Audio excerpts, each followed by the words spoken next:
Well, ladies and gentlemen, have a look at this charming courtyard. It's a lovely old French manor house with this timbered wattle and daub or whatever you call it, and then a lovely swimming pool down there. We're on the outskirts of Paris in an ancient village called Gressy en France, Gressy. It's called Gressy en France to distinguish it from the other Gressy which exists, which is in Switzerland. People might sort of, after a heavy night the night before, sort of find themselves in Gressy and not quite know which country they were in, so they called it Gressy en France to make sure that people knew where they were, and everything here of course is signposted in a way which will help people, and everything's colour coordinated so that the lovely pink on the window shutters is reflected on the lovely pink here on the pink flowers. Pelagonia, are they? Correct me if I'm wrong. Anyway, this is a conference centre, a very beautiful one, and I've got this room.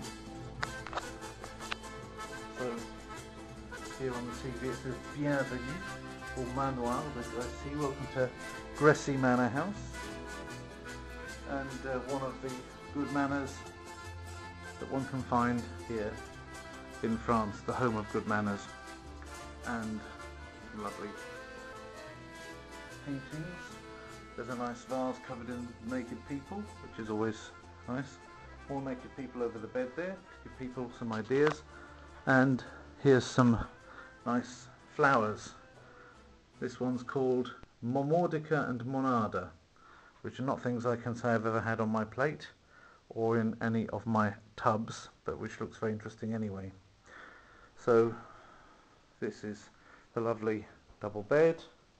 This is the lovely thing that you put your suitcase on, although mine hasn't been put on it yet, because I brought it up myself. What else have they provided us with? Trouser presses. Trouser presses have been in the news a lot recently because one MP, I think he was a Conservative MP, bought a Corby trouser press, which is the big name in trouser presses. Maybe for the plug I'll be sent a free one, I don't know. Don't hold my breath for that, but the Corby is a defining name in trouser presses, and he bought one on expenses and claimed it back, which is certainly not as unusual as some of the things that they claimed on expenses, but obviously he felt that he had more call to have his trousers pressed than the other MPs, because the other MPs hadn't claimed for one and he had claimed for one. Here we have an interesting animal, sort of made from porcelain here on the table. What exactly it's doing there I don't know, but I assume it's some kind of paperweight. That's its function, or just a general ornament. I thought it might be a collecting box for guide dogs for the blind, but there's no hole in its head, so I can't really give it any money. I don't think there's anywhere to place. Maybe it's a place that you're supposed to tip your chambermaid and leave the tip under it or something. I don't know what it's there for. I think it's just basically a decoration there to watch over you while you sleep and look clever there. There's glasses, but as is common in the poshest of hotels, there's no water to put in the glasses. I think that the French have l'eau potable rather than l'eau impotable. So let's have a little look on the subject of water at what they've offered. That's a nice detail, isn't it, around the kind of metal. That's quite nice. That looks.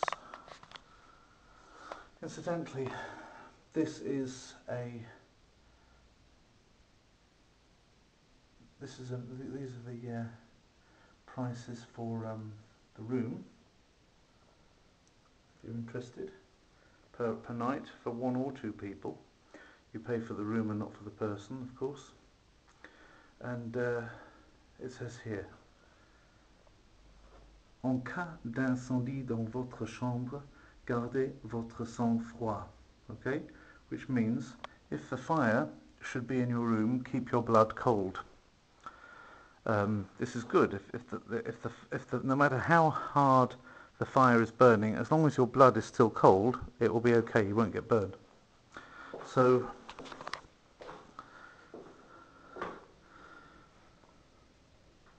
here we are, nice details of babies without any clothes on holding up snail shells, which is nice. There's a little rubber duck for those who want a sort of homely touch. That's the first time I've had a rubber duck provided in a hotel. So there we are. I wonder if it makes a noise. I have to try. I always like to have sounds, local sounds in the films as well. So this is the sound.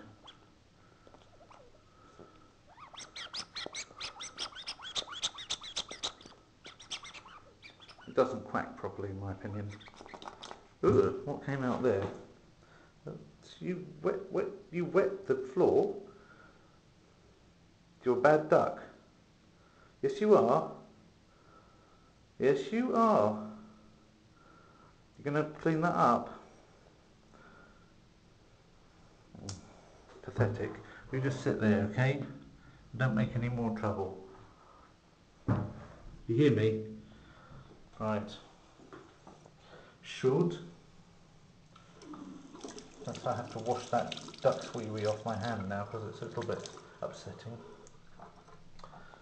So, the soap is wooden. It says wooden. Wooden without an E. It doesn't focus very well, does it? Okay. And all the other things are wooden as well, so it's obviously a kind of brand. Soft bath and shower gel. As opposed to all the hard ones you usually get. So, shavers only. Rasoir seulement by Arnold. Now, and you've got a choice. You can have it at 110 volts or 220 volts. Or if you want to have one with 3 prongs in at the same time, you can even get 330 volts.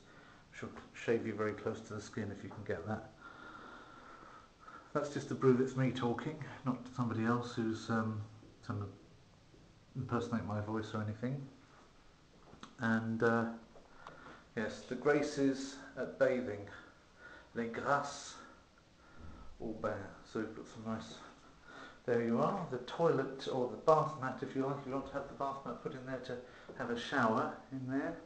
It's here with a nice little red ribbon around it for you. And just to prove that you're in a hotel, they've turned the corners of the toilet roll in, just so that you know that you're in a hotel. If you want to have this hotel feel while you're at home, then you can do this for yourself. You just basically take the toilet roll as it comes from the shop, and you just take it comes like this, and you just turn the edges in like this, like so, and you can pretend even at home that you're in a hotel. The other thing you can do is you can write out a little thing. There isn't actually one here, so I think they're probably breaking European law. But usually that you can write out a little thing telling yourself to drop your towels on the ground if you finish with them, but try not to because it will ruin the planet. Even here they managed to sort of have it come out at an angle. So it's very nice. It's quite a nice credence here with chicken wire on it. Another one of the sounds of Gressy there. So I run my finger over the chicken wire. It's still clean afterwards. That's good. So yeah. Oh, and here's a hairdryer dangling down there. And the decor is very nice indeed. I don't know, have I really been going on at this for about 8 minutes? It's nice though, isn't it? So come to the Gressy Manor if you want to stay somewhere near Paris in true French, ancient French elegance. It's just some of the things you can see from the windows on the outside of Gressy as you walk along the long and winding corridor.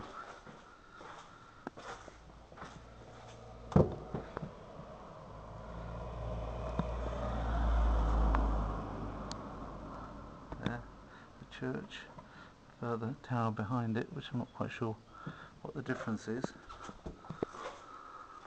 And on the walls various local things, and also some of these are wrasses, if I'm not, yes, the labrus, the genus labrus, the wrasses, the red wrasse and the green wrasse. Some champagne. Somebody's obviously enjoyed a champagne breakfast. It's not just in movies you see that, it's in real life as well if you're somebody that goes in for that sort of thing.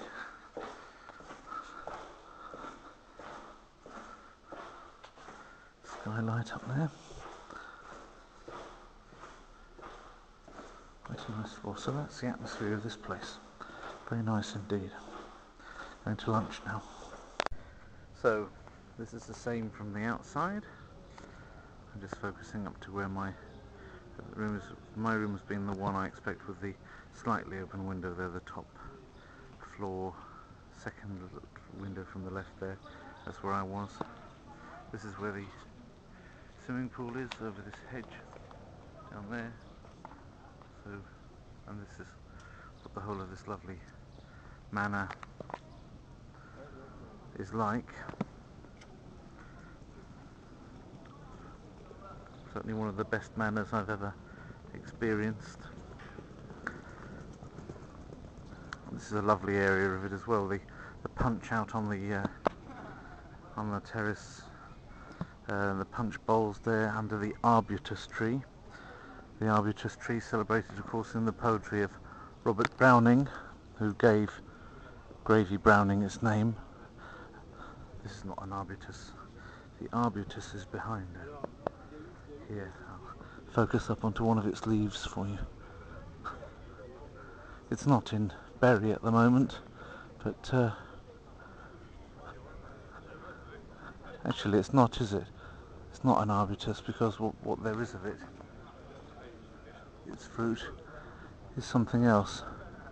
I thought it was an arbutus. Maybe somebody else can give me a positive identification of this tree.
Right, well, this is Terminal 1 of the Charles de Gaulle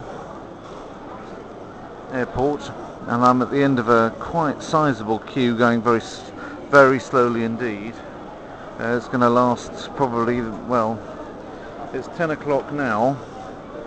It's going to take a while to get to the place where I can actually check in. Of course, my flight's due at 12, so I'm still within reasonable time of it, but I think it's going to be the best part of an hour just getting to the front of this quite legendarily sized queue.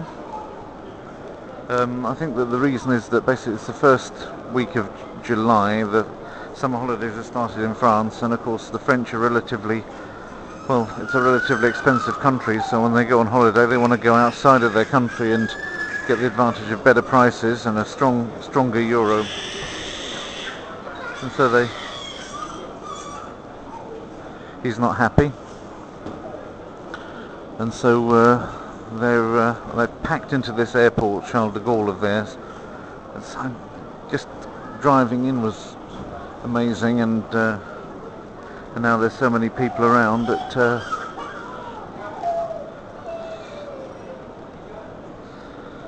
it's quite remarkable.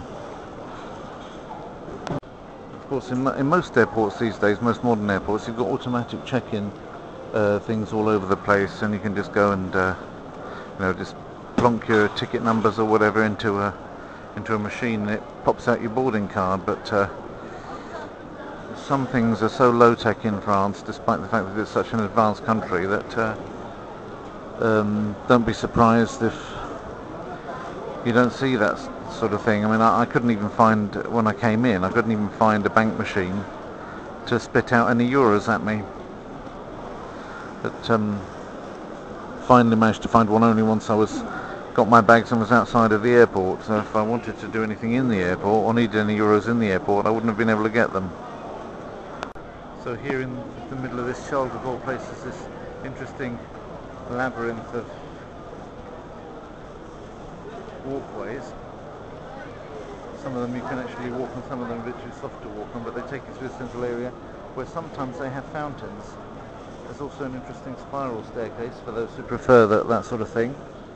So that's salty, so I don't want to go up that way.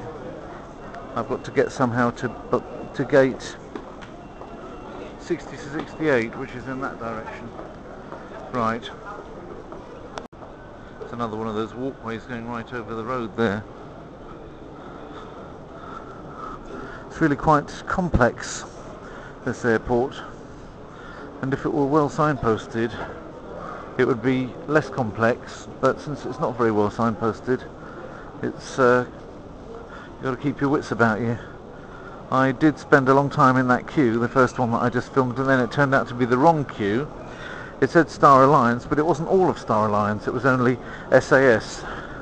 Now, as anybody who's a regular viewer of my channel will know, SAS never fails to get on my nerves, because one time they lost my baggage for precisely 13 days, which is one day less than the time at which they state for themselves that they should give compensation. And so I was very put out and didn't get a bean for it. And when the bag did arrive, it didn't have everything in it. So that's what I think of SAS. And again, SAS today refused to process me on a lot flight when they said that they were Star Alliance. So some alliance that is, if they won't process the other people's things. Not very impressive.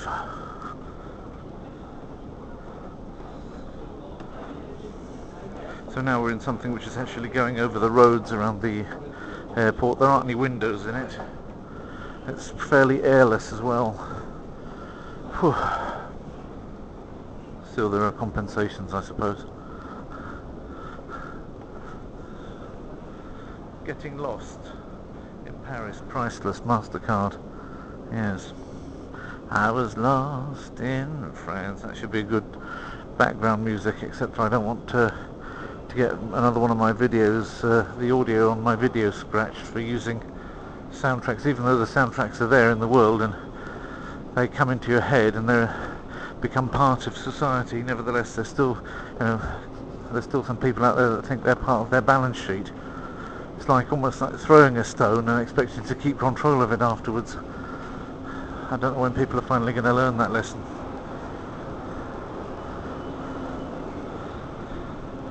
I have dreams with things like this in them, I don't know why.